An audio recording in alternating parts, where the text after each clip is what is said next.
Hello friends, welcome to my YouTube channel. Today's our topic of discussion is pyruvate decarboxylations.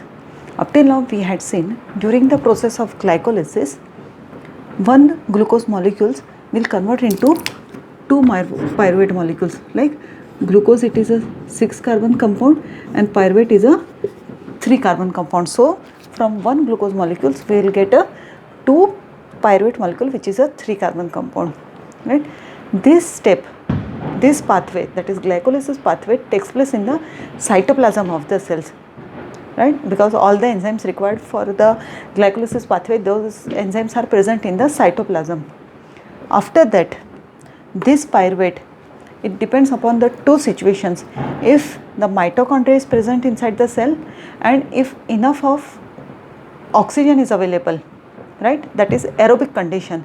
So if there is an aerobic condition and if mitochondria is present, this pyruvate will enter into the mitochondria, and here in the mitochondria, pyruvate will convert into acetyl-CoA, and then acetyl-CoA will enter into Krebs cycle, right? But what if oxygen is not available, means there is an anaerobic condition, and second, if mitochondria is not present, in that case this pyruvate will convert to lactate or lactic acid. So this pathway takes place when there is an anaerobic conditions, and if there is an aerobic condition, so pyruvate will convert to acetyl-CoA, and acetyl, from that it will enter into Krebs cycle, and after that we will know that electron transport chain is there, right? Yeah, so we'll have a quick overview here. See, this is the structure of mitochondria. Mitochondria has a two membrane. It is a bilayer, one outer membrane and inner membrane. Okay. Outer membrane of mitochondria is still permeable, but the inner membrane of mitochondria is impermeable.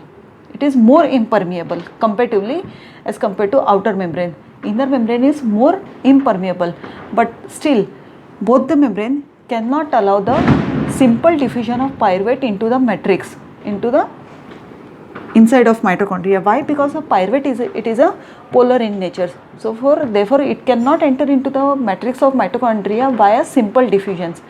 So for that some transporter proteins are required, that is known as a pyruvate translocase. These proteins are present in the outer membrane as well as inner membrane. But here in the inner membrane, the number of pyruvate translocases, the number of the proteins which help in the transportation of pyruvate into into matrix regions, the number of that transporter proteins are more, where in the inner membrane region. Okay, once this pyruvate will enter into matrix region, here is the process of pyruvate decarboxylation. That means the conversion of pyruvate to acetyl-CoA takes place, and then acetyl-CoA will enter into Krebs cycle. So here you have to be very careful, because both the step, that is a pyruvate decarboxylation and the Krebs cycle, both takes place in the matrix region of mitochondria, but this step, that is a conversion of pyruvate to acetyl-CoA, it is not the part of Krebs cycle. We have to be very careful here. This is a link, connecting link between a glycolysis and a Krebs cycle. We'll see how. See, we had seen in the glycolysis that the glucose will convert to pyruvate. This pathway is a glycolysis. After that, pyruvate will convert to acetyl-CoA, and this acetyl-CoA will there enter into Krebs cycle. So this step, conversion of pyruvate to acetyl-CoA, it acts as a connecting link. It is also known as a transition stage between a glycolysis and Krebs cycle. Okay, everything is clear. So now we'll see how pyruvate will convert into acetyl-CoA.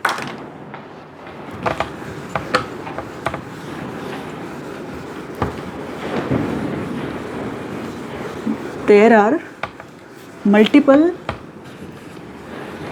reaction takes place simultaneously. let's see how. So suppose this is pyruvate and it is converting into acetyl CoA, acetyl coenzyme A. Pyruvate, we had already discussed that it is a 3 carbon compound, right? Pyruvate is a 3 carbon compound, and acetyl moiety from acetyl CoA, it is a 2 carbon compound. So it is very clearly we can see here is that there must be the removal of the 1 carbon atom from here. Yeah, there must be the some carbon-carbon bond, the breakdown of the carbon-carbon bond, and that carbon atom must be removed from here. So that carbon atom in the form of carbon dioxide will be blown out. So here we will get a 1 CO2 because 3 carbon compound is converting into 2 carbon compound, and the remaining 1 carbon, it will blown out as a carbon dioxide. Therefore, this is first step, that is a decarboxylation, right? As there is a decarboxylation means there is a breakdown of carbon-carbon bond. So whenever there is a breakdown of carbon-carbon bond, some sort of energy will be released, and when energy released, so somewhere something must be there that will capture that energy. Yeah, in other words, we can say if there is a oxidation takes place, so at the same time reduction is also there, like so reduction means either a gain of electron or gain of hydrogen, that is known as a reduction. So here what is happening, NAD is there, will convert to NADH plus H positive. So hydrogen is also removing here. So this is also a dehydrogenation, like so we had seen the decarboxylation reaction takes place, along with that dehydrogenations. So due to that NAD will convert to NADH and H positive ion. One more thing is that you can see here is that suppose this is a acetyl moiety and this is a coenzyme. Okay, so this is a structure of coenzyme, acetyl coenzyme A. That means this coenzyme A is also attached to this 2 carbon compound which will form after the breakdown of a pyruvate. So there will be the addition of a coenzyme A. So simultaneously these 3 reaction or these 3 process takes place while the conversion of pyruvate into acetyl CoA. One is a decarboxylation, dehydrogenation, and addition of the coenzyme A. Yeah. So for that there must be multiple enzyme involved because single enzyme cannot perform all the steps. So collectively some enzyme and coenzymes are there. So together everything is collectively that complex is known as a pyruvate dehydrogenase complex. Pyruvate dehydrogenase complex, and this consists of 3 enzymes. We'll write 3 enzymes and 5 coenzymes. We all know that enzyme is a protein structure which will carry out the reaction. And what is coenzymes? Coenzymes are the non-protein substances which will assist, which will help in the activity of a enzyme reaction. Okay, so that is a coenzyme. So together here is a pyruvate dehydrogenase complex. It is made up of 3 enzymes and 5 coenzymes.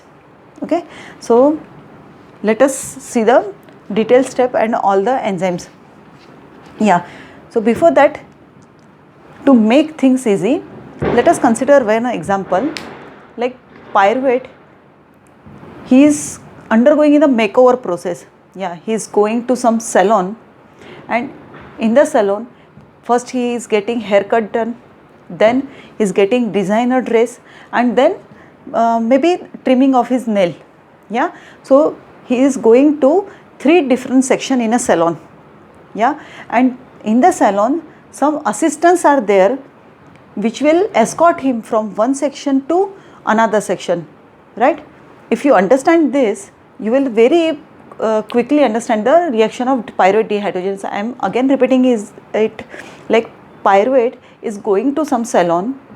Here in the salon, he is having his makeover, where the first he will have the haircut, then is having the designer dress, and then after that he is having his nail trimming, for example. Yeah, and to go to all the 3 sections in a salons, there are some assistants. Yeah, some employee are there which will helping him to move from one section to another section. So that is the role of coenzymes. Coenzymes will escort the intermediate product from one enzyme to another enzymes, and the 3 enzymes will carry out all the reactions. So let us see how. This pyruvate, yeah, we'll rub everything, and first we'll draw the structure like this. Suppose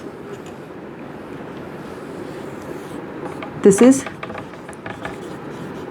pyruvate dehydrogenase complex.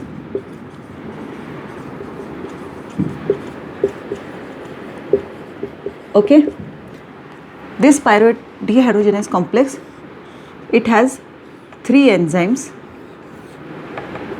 We can call it as a E1, E2, E3. E stands for enzyme. Okay, so for example, these 3 enzymes are here.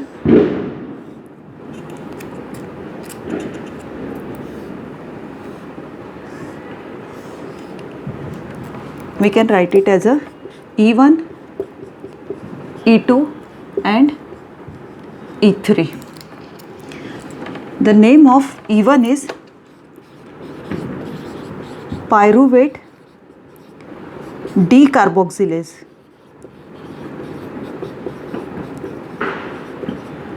E1 enzyme is pyruvate decarboxylase. E2 is dihydrolipoyl transacetylase.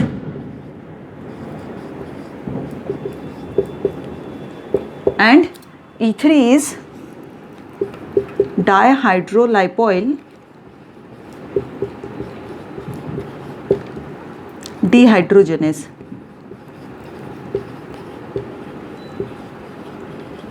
Yeah, so for example, this is whole one salon. The first pyruvate will come, yeah, and he will go to different section, and what I have already mentioned, he is getting haircut, he is getting designer dress, and he is having his nail trimming.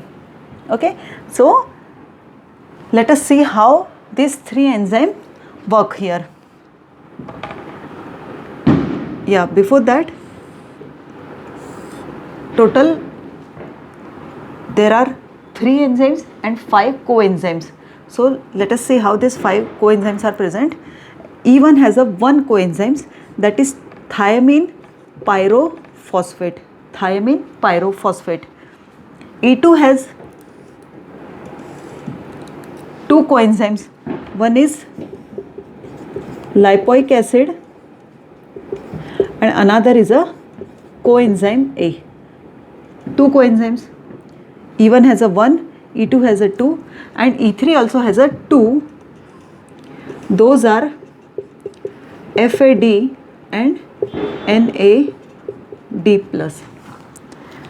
Okay, so how to remember the name of coenzymes? There is one mnemonics by which you can remember the name of coenzymes. So consider, if there is a boy and he is having girlfriend, so he is expressing his love to his girlfriend, and the name of his girlfriend is Nancy.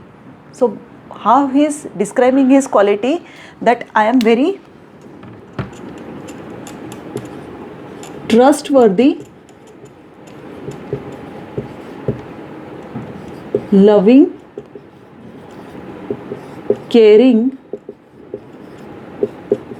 for Nancy. Nancy is the name of his girlfriend. So he is describing his quality that I am very trustworthy, loving, caring for Nancy. So from this mnemonics we can remember the name of coenzymes. T is for thymine pyrophosphate, right? L is for lipoic acid.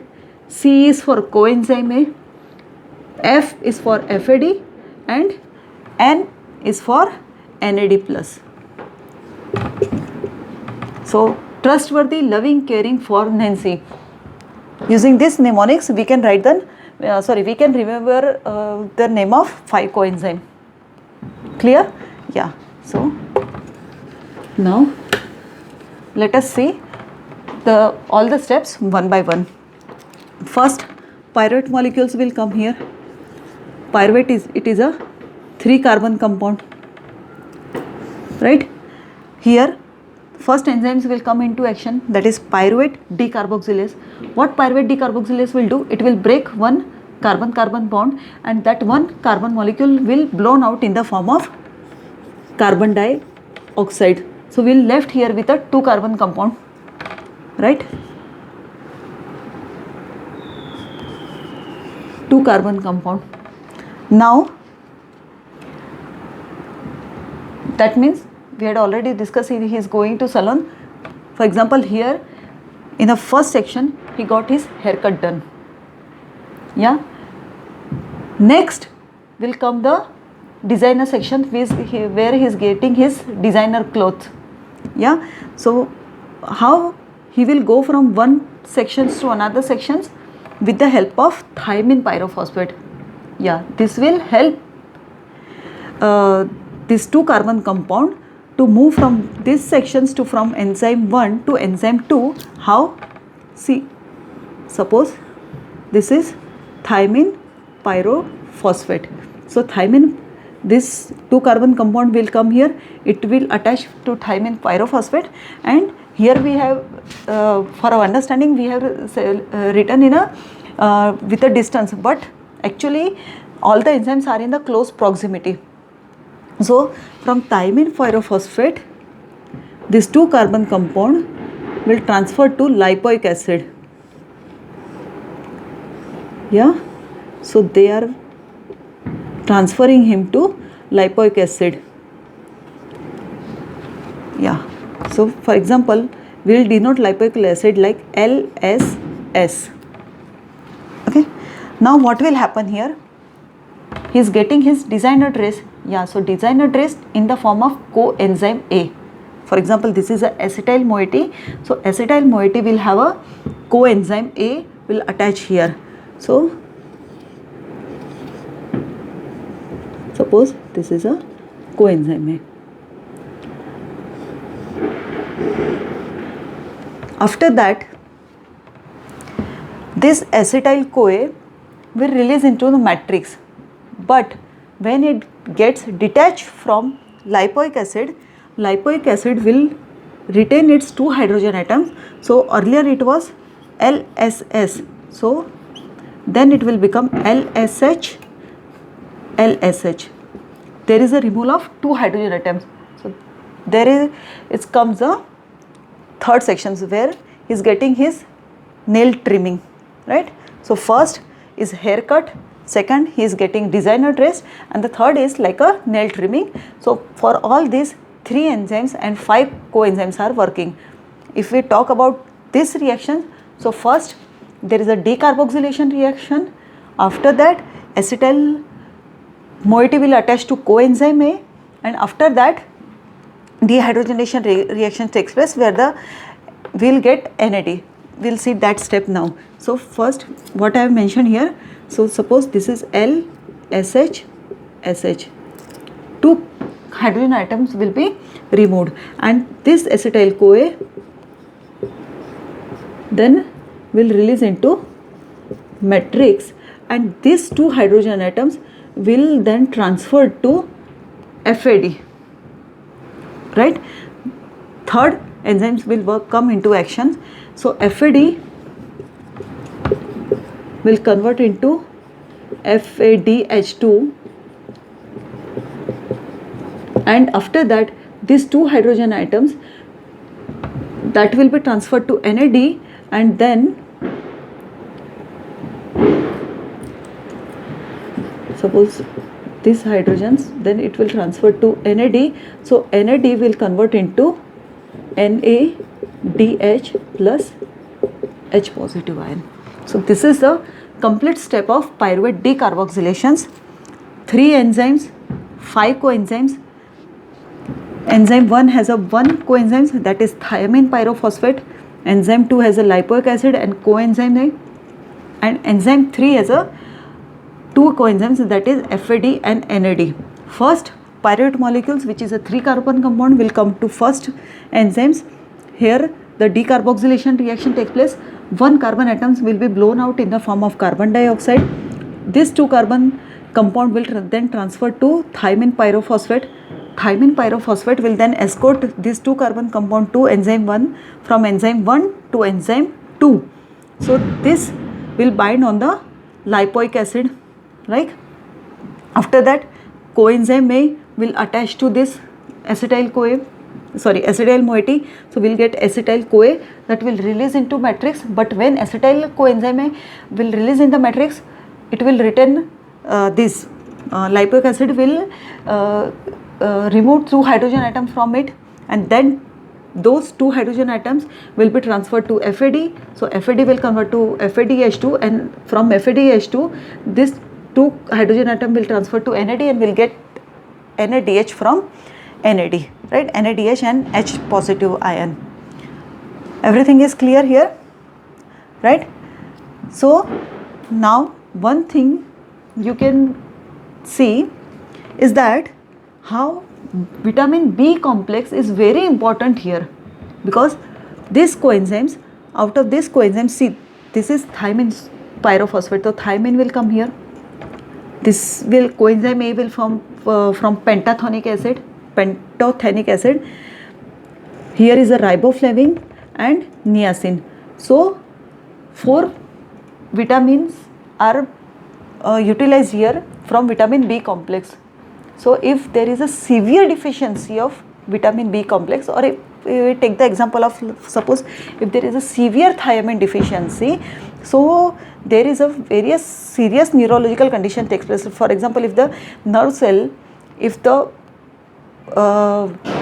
this thiamine is not available, so pyruvate molecule will accumulate. If the pyruvate will accumulate, so pyruvate will convert to lactate, and if there is a lots of accumulation of the lactate, so there are the many neurological disorder takes place. So we can see here is that how vitamin B complex is important here, right? Everything is clear up to this. Yeah, in the next class we will discuss how this step is regulated. This is very extremely well regulated step, where pyruvate is converted into acetyl CoA, but acetyl CoA cannot convert into pyruvate. This is irreversible step, yeah, and irreversible and very regulated step. So to see the regulation of this enzyme complex, you can watch my next video. Okay, thank you.